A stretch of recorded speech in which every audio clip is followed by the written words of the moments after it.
السلام علیکم ورحمۃ اللہ ناظرین، پیش ہیں آج کی اہم سرخیاں۔ ضلع ترقیاتی کمشنر پونچھ نے ہائی وے NH 144A پر چل رہے کام کا لیا جائزہ۔ مختلف جگہوں پر سڑکوں کے کام پر چل رہے کام کا کیا معائنہ۔ کنکوٹ، سکا کٹھا، ننگالی زون، جنیار، ڈنگلا، چنڈک کے علاوہ مختلف پلوں کا بھی لیا جائزہ۔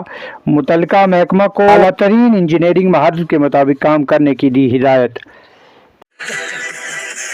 راجوری ضلع کے نوشہرہ علاقہ میں جموں و کشمیر پولیس اور فوج کی مشترکہ کارروائی، 5 کلو سے زائد ہیروئن برآمد، 2 نوجوان گرفتار، SSP راجوری نے دی جانکاری۔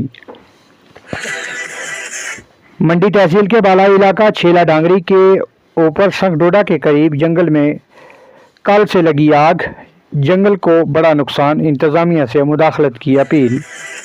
راشن کارڈوں کی EKYC اور ڈیلیشن ایڈیشن کو لے کر راشن کارڈ ہولڈر شدید پریشانیوں سے دوچار، اسسٹنٹ فوڈ سپلائی سے مداخلت کی درخواست۔ تحصیل منڈی کے گاؤں اڑائی، کیراں، مدرسہ تجوید القرآن اور محلہ کیراں کی سڑک سے آنے والا پانی بٹناڑا میں مچا سکتا ہے تباہی، بروقت پانی کا نکاس نہ کیا گیا تو قبرستان، مسجد اور گھروں کو شدید پہنچ سکتا ہے نقصان۔ چکاں دا باغ، پونچھ حد متارکہ سے ایک پاکستانی شخص کو فوج نے کیا پولیس کے حوالے۔ ذہنی توازن ٹھیک نہیں لگتا، پولیس نے تحویل میں لے کر معاملہ کی تحقیقات شروع کر دی۔ ضلع ترقیاتی کمشنر پونچھ وکاس کنڈل IAS کی مشن یوتھ اسکیموں کے ضلع سطح کی عمل آوری کے حوالے سے آفیسران کے ساتھ اہم میٹنگ۔ مشن کے تحت 96 کیسوں کو دی گئی منظوری۔ کرشنا گھاٹی پریمیئر لیگ کا فائنل جلاس کے میدان میں LOC اور پیر پنچال کے درمیان کھیلا جائے گا۔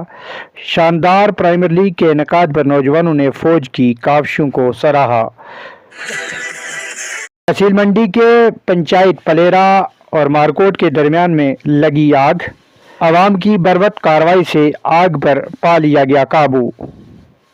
ناظرین، اسی کے ساتھ دیجیے اجازت، خدا حافظ۔